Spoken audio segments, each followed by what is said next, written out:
Well, hi everybody, it's the Week in the Tackle podcast, the podcast where we look at the previous week in football and or soccer, and we do our best to tackle the things that we found interesting. I'm Tom Rennie, alongside me for the show, as ever, is Apple TV star, MLS legend, all-round top lad, Brian Dunny Dunseth. How are you, mate? You all right? I'm fantastic, Rennie. What a weekend it was. At some point, maybe we won't get to it, but I should probably reference it. I think there's a certain defender now for West Ham that has elevated himself into the conversation and the elite status of Thilo Kehrer. There's a new man in the block, and his name is Mavropanos. Yes, I mean, we're not going to be doing West Ham on the show because there are significantly more interesting things to talk about. But now you've mentioned it, I will say, who watched Dino Mavropanos and thought that's a good defender? An utterly woeful, position-free dunce. Yeah. And his performance in the game against Brentford, who, by the way, crossed the ball a lot, was just utterly diabolical. You know what I did there? I metaphorically and maybe physically just twisted your titty right before the start of the show. Yes, you did, yeah. You licked your finger and just wedged it in my ear hole at the very start of the programme. That isn't a topic on today's podcast, you'll be delighted to hear. I do want to talk about the Arsenal performance at Newcastle and Mikel Arteta and the statement and all that sort of stuff. I want to find out what's going on in MLS Playoffs because apparently a referee plays for the Vancouver Whitecaps now, which I think is hilarious. I want to get to all of that, and we might do a little bit of Tommy Tickles as well because he's funny, and so we'll get to it. But I wanted to start with the Tottenham Arsenal. I wanted to start with the Tottenham-Chelsea game from Monday Night Football. Firstly, I want to say I gave my ticket up for this game. I did have a ticket for it, but then I was unable to attend, so I gave it away. So, again, well done, Tom. But this game, absolutely amazing, Danny. And there's so much to talk about from it and so many jump-off conversations that we can have from it. I want to start with it. 4-1 it finishes, right? It's 1-0 to Tottenham. And there was a great breakdown of this from everywhere. But I wanted to read this one that came from Betfair because I actually couldn't watch the first half. So I'm busy. So I had things on. I couldn't watch the first half. So I turned it on half-time. Okay, well, 1-1 must have been a pretty decent half. And then I went to the old socials and I was like, what's been going on? Here's the tweet from Betfair. Kulusevski fires Spurs ahead. Son goal ruled out for offside. Udogie avoids red card. Sterling goal ruled out. Romero avoids red card. Caicedo goal ruled out. Romero gets red card. Palmer equalises for Chelsea with penalty. Jackson goal ruled out. Mickey van der Ven injured. Maddison injured. That was the first 45 minutes or 60 minutes of the game. Dunny, some people loved it. Some people hated it. I loved it. I've since watched the entire game back and enjoyed it immensely. How did you feel about the game? Was it a disaster, an embarrassment for the Premier League, or was it, as the cliche goes, a terrific advertisement? It was probably a little bit of both, to be quite honest with you. I think when you broad stroke this will go down as one of the reference points. I would maybe equate this to Martin Keown and Ruud van Nistelrooy after the penalty miss between Arsenal and Manchester United, where he jumps and kind of forearm shivered him on the shoulders as he kind of ran by. I think because we're kind of in this timeline right now where we're so hyper focused and overly critical to an extent about what the implementation of VAR and the application of VAR has recently been, that we're in this kind of moment now where I think it's going to be one of those moments where we're less talking about how reckless Udogie was going for that challenge in that ball, knowing that he's already sitting on a yellow, or the fact that Christian Romero, hey, bud, you just got away with one. You might want to not go completely off the ground and follow through. And by the way, I've made this tackle multiple times throughout my youth and in my career. You know exactly what you're doing. It's called get the ball and get a piece of him. He knows, and especially don't do it inside the penalty area. He wins the ball, but it's just not mid-90s anymore. So, and the game's going soft. Thankfully, his foot wasn't stuck in the ground. It had everything. It had Ange football, Ange DNA, Kangaroo Jack all the way through in that first 15 minutes. And then it all went to in a handbag. Sorry, Tim. I mean, it really did. It's for a team that at the weekend start of Friday was in first place. had results not gone their way, and they're very fortunate that both Liverpool and Arsenal slipped up as well, they could have theoretically been in fourth position starting Tuesday morning. And it just shows you how tight it is. And I've been an advocate of Tottenham to be loud and proud about the fact that they were in first place coming out of October. You've got zero concern about Champions League football, about Europa League football, about Conference League football, even about the Carabao Cup, easiest drink ever made. Sorry, Tim. So you're focused on FA Cup. You've had 4 games that you're focusing on during this window between the 2 international windows. This is your chance to continue to fly, put the pedal to the metal. And again, another London derby. The return of Pochettino brings its own angst to the conversation. The party-like atmosphere at Tottenham Hotspur Stadium. And that first 15 minutes, man, they were absolutely flying. And I'm on this group chat, and it's called Tottenham Lunacy. And it includes my man Heads in Detroit and Gabe Ortiz, former associate producer at the show at Sirius. They are nut jobs when it comes to Tottenham. And they just completely hammer me over anything Manchester United, Harry Maguire, Jadon Sancho. He calls them 10 hogs over and over and over. And rightly so. I take a brunt of a lot of things. And I was sticking it to him yesterday. For the 120 minutes that was played with added extra time, I was sticking it to him. But there's still something I can't take away from him. And there's a spirit to this group, which you can call reckless 100%. You can maybe call naive 100%. But, you know, that quote from Ange Postecoglou afterwards and saying, "What if we're down to 5 man, we'll still give it a go, still give it a whack," whatever his terminology was. I mean, again, he seems like the type of manager that everybody would want to play. And maybe most importantly, we finally saw old ED15 back on the field.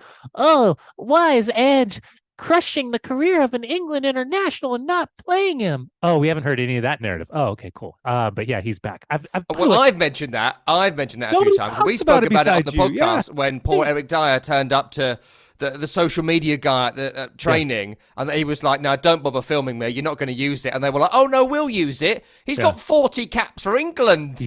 He's been a great player for the English national team. He's not a fucking child turning up on a charity day." Sorry, Tim. So yeah, Postecoglou's got a little nasty streak in him that he's certainly done for Dyer. But by the way, these injuries, oh god, I mean, you talk about devastated. And listen, to lose Mickey van der Ven or Maddison is catastrophic. To lose both in the space of a couple of minutes for weeks. Well, and you just had to make the attack-minded, defensive-minded substitution, and all of a sudden, tactically, maybe you have regret over that subs, and maybe not taking out somebody else. But I mean, the spirit of the group will be there. They will go into the locker room and say, "We gave it a kick, like we gave it a go." Naive. But they went for it. I can 100%. They are the anti Antonio Conte type of football. You can get away with it when you've won X amount. It was 8-2, I think was their record. 8 wins and 2 draws. If they lose 4 in a row and play like that, we're not having the same conversation. We are not. And now there is a specific amount of pressure because there's the hype machine, right? And it's easy for everyone outside of Tottenham to say, "Oh, so Spursy, here we go. It's so Spursy." But on the inside, the ego involved with the way that this team is played post Harry Kane in particular, and now everybody, the injuries you just said, but throw in Richarlison. Now Richarlison out of nowhere just elects to publicly come out and be like, "Hey guys, I'm having surgery on my pubic bone. I'll be back. Time for me to go to sleep and rest." It's like, what's happening? What is so? Yeah, I mean, it was the most wild.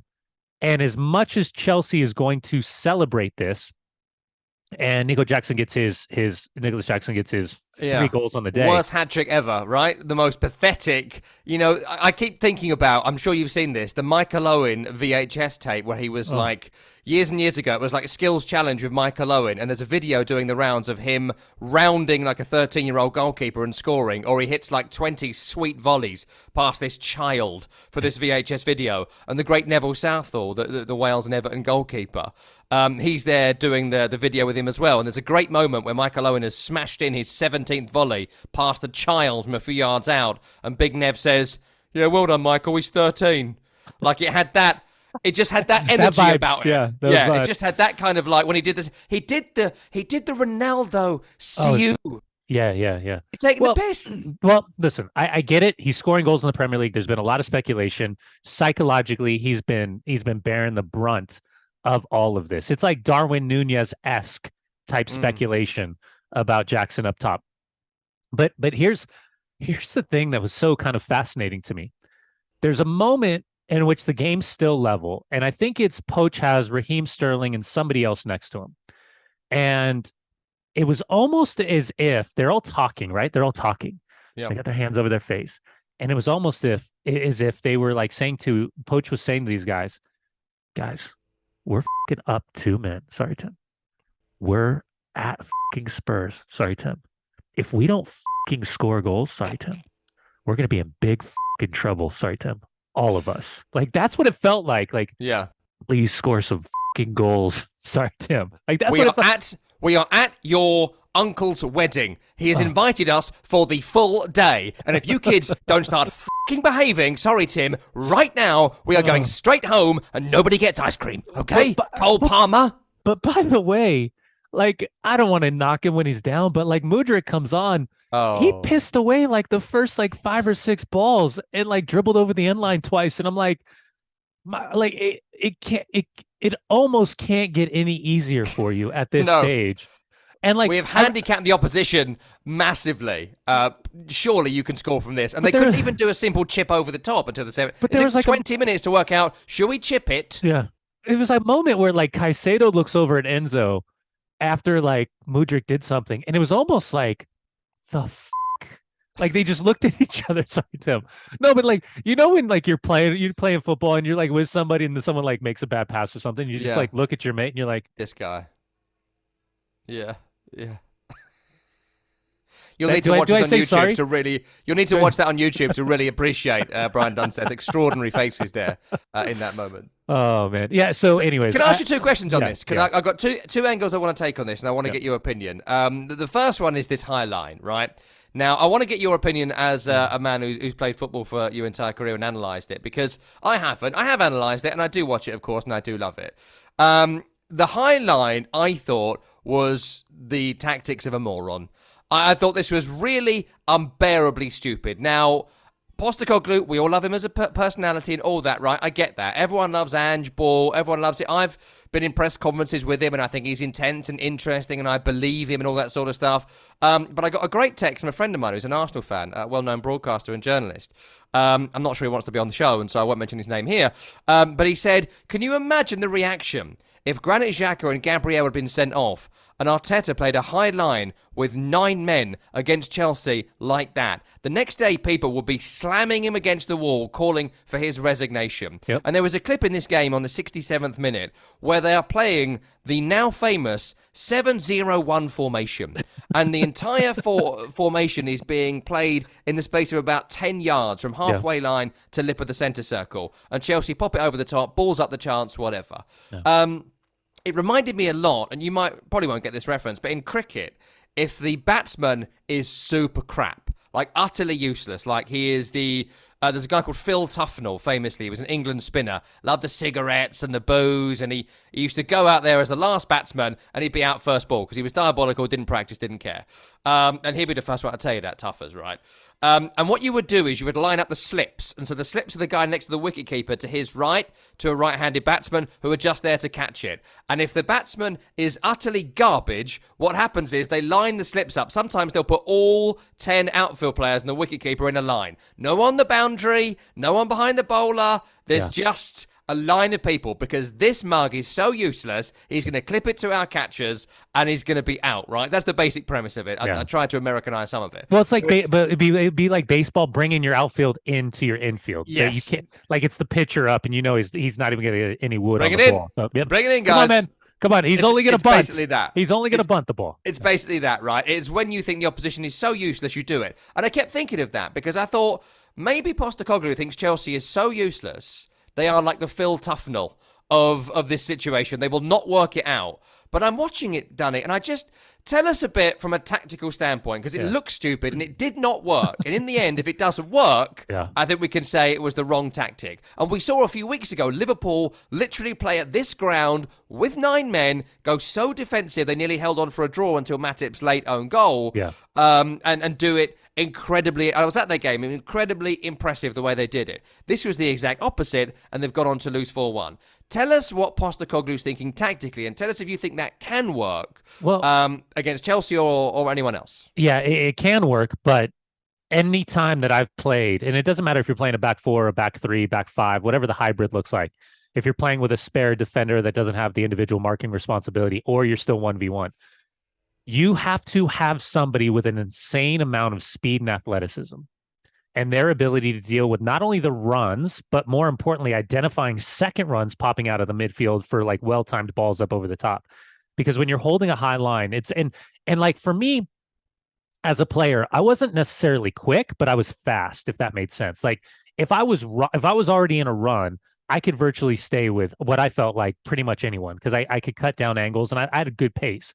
But like if I had to turn and sprint with somebody, if this guy was just a burst sprinter, I was done for. So I always had to figure out my marks. I had to figure out my hands. Let me put this down. Like I had to figure out how to use my hands. If I was going to hip check, if I was going to hit high, if I was going to kidney shot, if I was going to kind of get over shoulder, if I was going to get under shoulder, depending on where the touch was. I want to always make sure if I was checking, they couldn't wrap me. So I always had to give like an arm and distance so I couldn't get spun.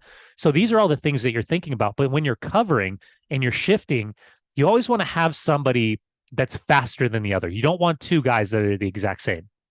So when you think about this back line now, the moment that Mickey goes down, they're in trouble. Because he is the verticality pace, he's the athleticism pace, and if you play that way, it'll work with certain players. But if you're going to play Dyer and play that high line, you better have somebody off of him on angles that can cover. And so you think about left back, you think about right back. Do you have the athleticism to pinch and shift on the far side? Do you have the 2 center backs that can stay and drop? Where are you asking? And I'd be intrigued to go through some visual clips with Postecoglou so he could kind of show the game model and see on the training ground what he's asking his defensive midfielder or his primary 6 and 8 to do in terms of shifting, because I think that's important. But at the end of the day, it comes down to pressure on the ball. And if you don't have correct pressure on the ball, at a bare minimum, you got to give yourself a 5 to 10 yard drop, because that's you're. If I was going to play against a setup like this as a center back, I'm hitting diagonals. First ball I get off the outside left back, I'm opening up my hip and I'm hitting the switch off the outside left shoulder of the left-sided center back, because I'm going to drop it into that space behind. And the moment I can get in behind those center backs, then I've got a right winger that can get to it, a forward that can get to it, a number 10 that's making a deep run out of the midfield. You know what I mean? So you're constantly looking to kind of shadow drop balls in behind the back line, because you know that they don't have pace. And even if you do have pace, the worst feeling in the world, Rennie, is having somebody on your back as a defender. Because if the ball's bouncing, how do you play it back? Which foot, which angle are you playing for the goalkeeper? God forbid you've got to try to head the ball back with pressure. If the guy's running up your tailpipe, do you flick it back over and kind of bounce and turn and kind of play yourself out? So it is incredibly risky to play such a high line. There's so many things that have to be right. But as I say that, they went 10 games undefeated. So now, but with 9 men is the caveat here, isn't it? That's it.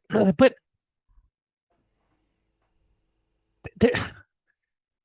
there's a I don't want to use the word spirit, because spirit's kind of a low-hanging word. We can talk about mentality. We can talk about all the descriptive words. Go with spirit. We're a low-hanging podcast. Spirit's fine. Yeah, I'm just trying to figure out. I almost feel like Postecoglou uses this game as the base and the foundation for the "f you" mentality. Sorry, Tim, for the longevity of his career. Like this, everything that he's done so far is great. But this was like the real first test of adversity where everything goes wrong for this group. It really does. And that's where, when he said post-game, even with 5 guys, we'll have a crack.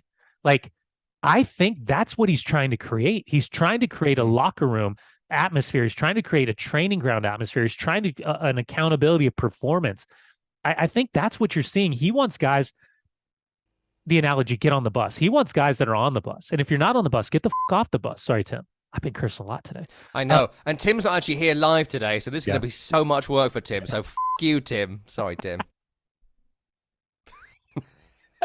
So I agree. I agree with everything you say, and I agree with kind of the specific But you see why he done it. You see why. I really do. Yeah. Because I think when you go, if I was, I'm trying to think about, like, if I was in this situation as a player and I was in this group, Ange is the type of manager that I would want to play for.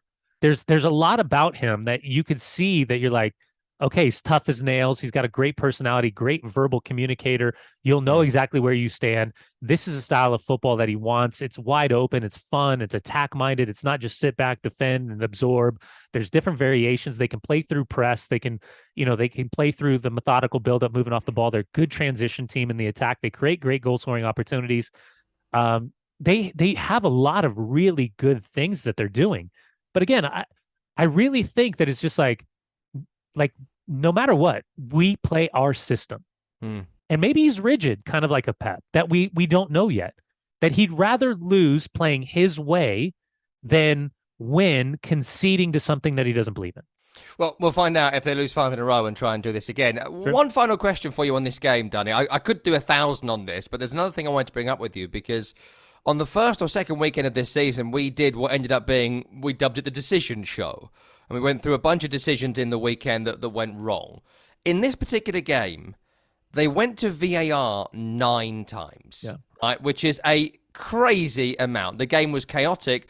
And some of the hot takes on social media, our friend Rodney Marsh amongst them, were like, VAR, ruining football since 2016. And I got to tell you, I have some sympathy for VAR being a broad negative in the game. I don't think VAR negatively impacted this particular game. And I'll tell you what, I think they got everything, bar not sending Romero off on the first one, right. And that's debatable. That's my opinion. They got that wrong, but I am willing to be convinced that little David Beckham-esque kick out shouldn't have been. I think it should, but that's fine. You can convince me. But just going through these really quickly, we had Spurs goal disallowed. That was the right decision. We had potential red card for Udogie. That is, again, debatable, but I think yellow card felt just about right. It was very, very close. Yeah. But you can explain to me why that wasn't given. Didn't catch him, yeah. Yeah, exactly, right? Chelsea goal disallowed for handball. It was handball, rightly disallowed. Romero kicks out at Colwell on 22 minutes. We mentioned that already. Chelsea have another goal disallowed. It was offside. It was the right decision. Chelsea get a penalty for Romero's terrible tackle, which you spoke about earlier. That was the right decision, and he was quite rightly sent off.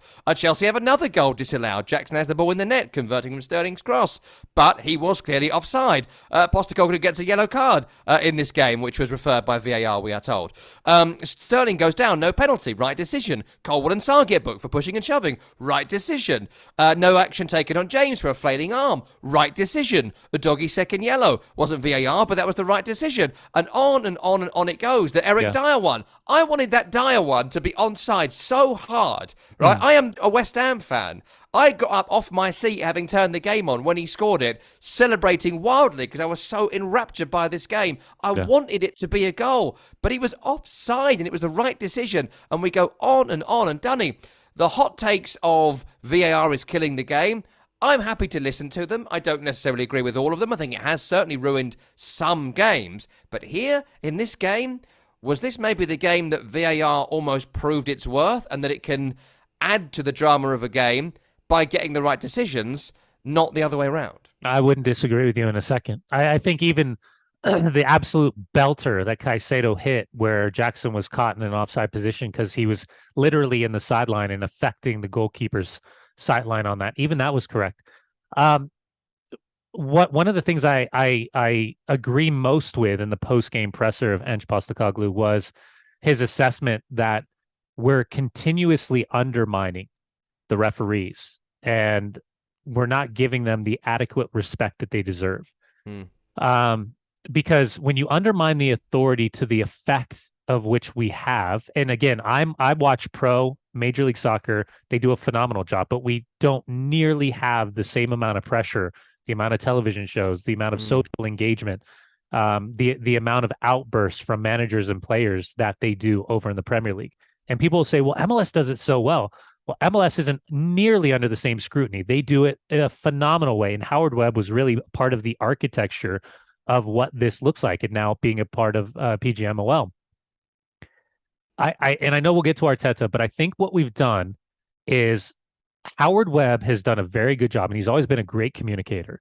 I think by going to the Premier League, he bit off something more than he realized when the idea of being more transparent, being more communicative, both publicly and privately to the clubs and to the general public with the television show. What we're doing now is a one size fits all in every single play. What we're doing now is, well, you did it for them, but you didn't do it for us. What we're doing now is we're trying to tit for tat in every single situation. Even the Mikel Arteta situation a month ago with the Liverpool situation, he was like, oh, we got to show respect for referees. We got to show respect for the process. Then when it affects him, he loses his shirt.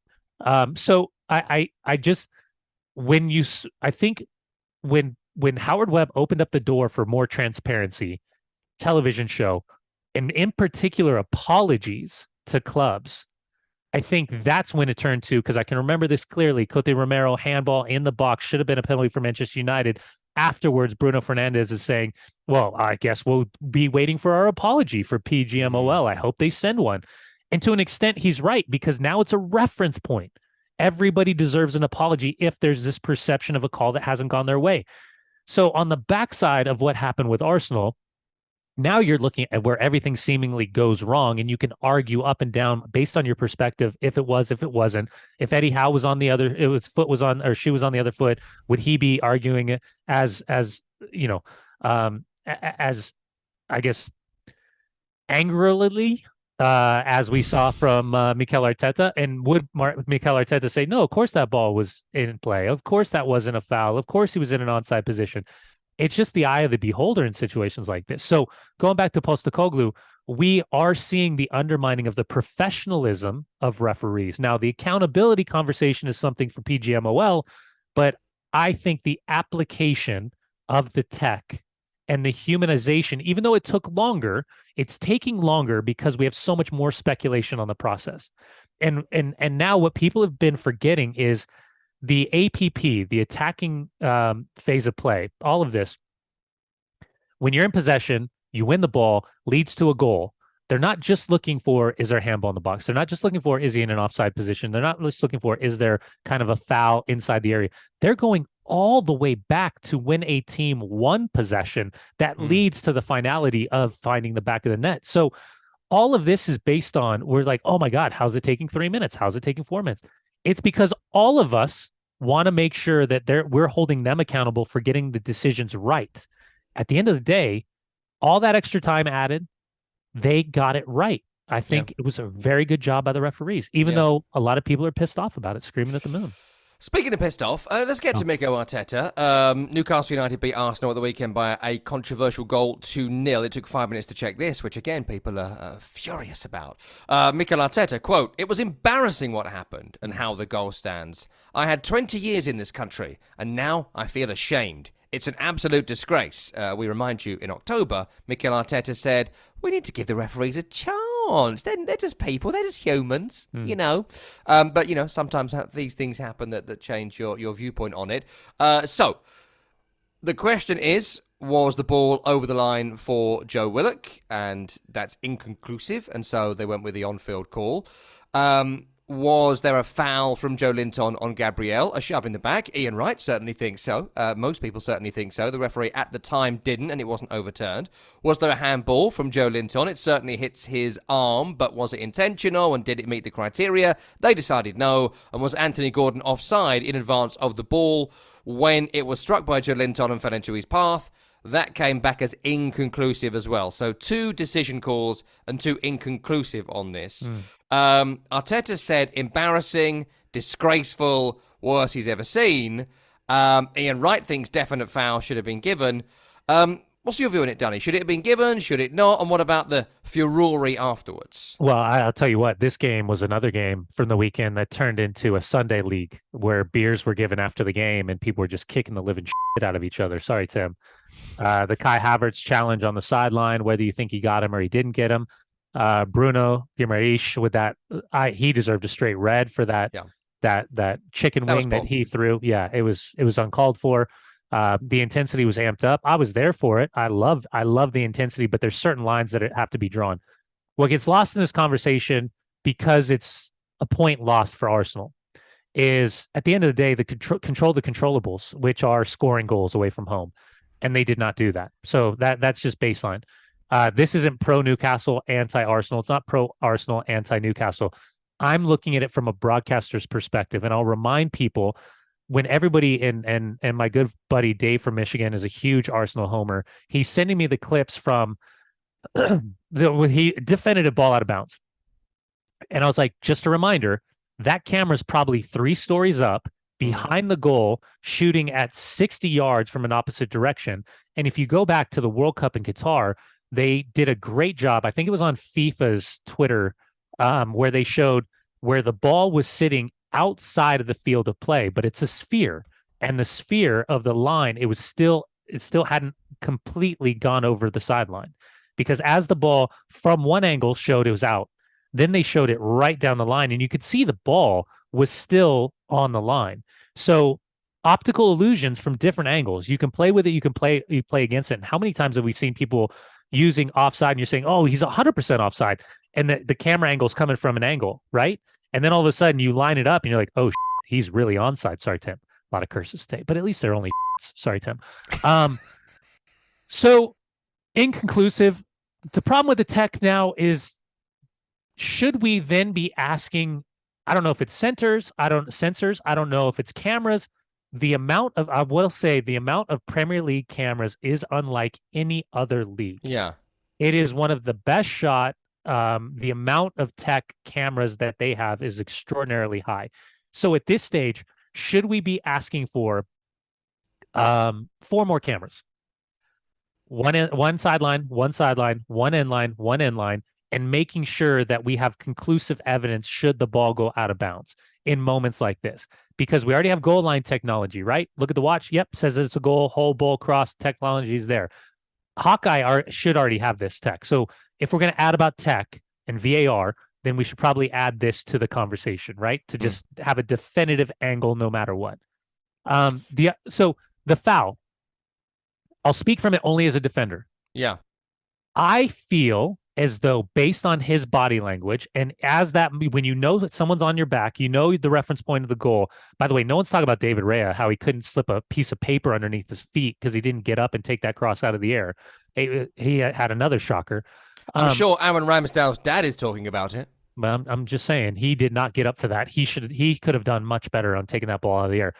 But what I see, this is just me as a former center back, I see Gabriel knowing that someone's on his back and he's trying to go down. So his bot, and this is, again, in this situation, what you're trying to do, because you know you're so close to the goal and the ball's coming in, you're trying to flick it on. You're not, it's too high to head it clear. You're not going back across the face of goal. So if you watch his body language again, I'll just suggest this for anybody.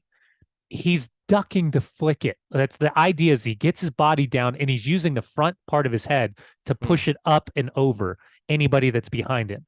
Now, when you slow it down, hands to the back, if he would have called that as a foul immediately, VAR's not intervening to say, hey, bud, you made a clear and obvious mistake. We don't think that's a foul. This is one of those gray area moments. I think he's going like this to flick it.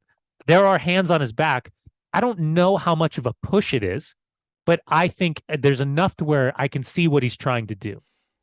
Then the final, I think Gordon's in an onside position. I think he's behind the ball, but it just depended upon seeing it from the other side. I think from the angle that I saw, he was in an onside position. So I think the biggest one is talking about the hands to the back. Now, here's the problem, and I suggest this for anybody. Just understand that real time versus slow-mo versus super slow-mo versus still gives you a dramatically different understanding, or at least perspective, of what happened in real time. So I again, I'm going to say I understand what Gabriel was trying to do. If the referee calls a foul, I have no problem with it.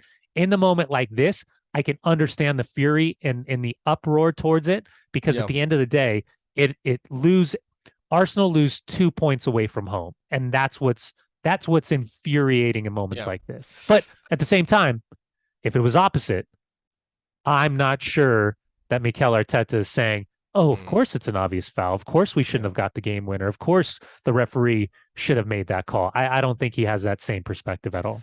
I mean, the only things for me from it is that I was really annoyed about how many people seem to think they need to explain the concept of perspective. Like, you don't need to explain this to us. We get it. And yet there was a television show in Holland did it. Gary Neville did it on the TV. And it was like someone on the internet had put a roll of toilet paper down and put a ball next to it and like, oh, the ball's over the line. The trouble wasn't that people don't understand perspective. It's that there was no evidence the ball did or didn't completely go over the line. And I'm happy, frankly, with us giving the benefit of the doubt to the attackers, or every now and then, in football, at some point, we need to just go with the fact that there are officials and this is their call in that moment. And what I love about this is that there's probably like a row of people from that point at St. James's Park on that side up to the very top tier. So what's that? Maybe like, let's say 100 people.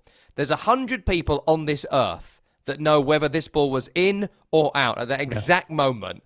And they're all Newcastle fans, and they are never, ever, ever going to tell you. They're going to keep it buttoned and zipped and will not tell you. But they know. 5 years later in the pub. Hey, yes, they'll be like, I was there that day. Do you remember that day that when we went on to win the league that year? Do you remember that? Yep. Or it cost Arsenal the league by a point. Do you remember that? I was there that day. Me and Sheila saw it. It was definitely out. Me and Sheila.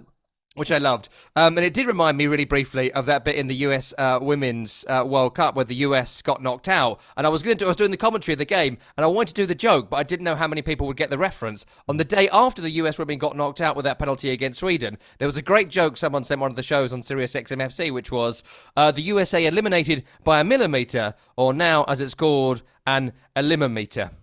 A limometer. It was funny at the time. And now you can see why I didn't do it. Danny, look, we are nearly out of time here, and I'm really sorry we've got to cram this in tight. You've been working on MLS Playoffs, and I wanted to get the general overview of how it's going. I know you're super on board with the 3-game structure, and it's certainly given us some drama in those secondary games where washout from the first kind of kills aggregate in the second. And I think we kind of saw that in the LAFC Whitecaps game. Yeah. I wanted to get your view on that game. And also at the end of the game, people wouldn't have seen this. And I saw it on social media and got a bit perplexed by it. There's a second goal for LAFC, which isn't then given, where it looks like the referee has stopped the Whitecaps guy from getting the ball. I only saw it online. I thought it was 2-0. And I came to the show the next morning saying 2-0. It was like, oh, it was only the Boanga penalty that counted. So tell us a bit about what happened there. Yeah, controversial penalty. Mario Gonzalez turns, pivots, gets in between two defenders. He kind of pulls the landing gear up because he knows he's absorbing some type of contact. Did he need to pull the landing gear up, or was he kind of baiting the referee, Tim Ford, into the call? At the end of the day, responsibility of Vancouver defenders is to keep him going backwards as opposed to getting split. So I understand it's one of those where if he doesn't call it, I don't think it's suggested to look at VAR. The monitor. If he does call it, I don't think there's enough to say you've made a clear and obvious mistake. So that lit Vanny on fire.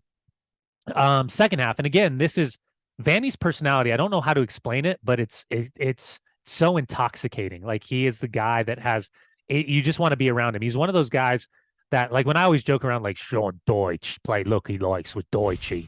That's what I want to do with Vanny. I mean, he's just one of those guys that you'd love to grab a beer with, go sing karaoke with. He's just an incredible personality. So what happens is they're chasing the game. They've unloaded all the because it's not an aggregate, you just unload the benches. And we've seen that each and every game, all the offensive players on the field. We just saw it with FC Dallas winning 3-1 at home against Seattle, which the game Max and I will be on Friday up in Seattle for that third game. As they're going for that game tying goal, what happens is the ball's cleared. Tim Ford is outside the penalty area. Great perspective. He's backing up to his right, has no idea that there's a Vancouver player. The ball's coming to his left. A Vancouver player is trying to get to the ball. They come together. Everyone's like, oh, he knocked him down. Tim Ford had no idea he's there. Mm-hmm. So it kind of gets in this conversation of when the ball hits a referee per IFAB, blow the whistle, drop ball for the team that had possession. now maybe we start to adjust it. If there's a collision with the referee, does the referee blow the whistle in the same type of manner? What's being lost in this conversation is a Vancouver player has the ball. He's got the ball. He's facing his own goal. The goalkeeper is already forward because they're trying to get a game-tying goal. It's in the dying moments. He still has a defensive player at the midfield stripe protecting any transition opportunity. Instead of playing a first-time ball, as the collision happens, he tries to do a step over turn. He gets stripped. So then what happens? They go the length of the field. Carlitos Vela slows it down. I think it's like a 3v1 or it's a 2v1. And he plays the ball in, and the ball's knocked in the back of the net. For everybody that's confused on this, offside position. And why is he in an offside position? Because when we talk about offside, it's two players. It's the goalkeeper and it's one other player. The goalkeeper had vacated. He's behind the play. As Carlitos Vela plays a forward pass, still one defender on the line.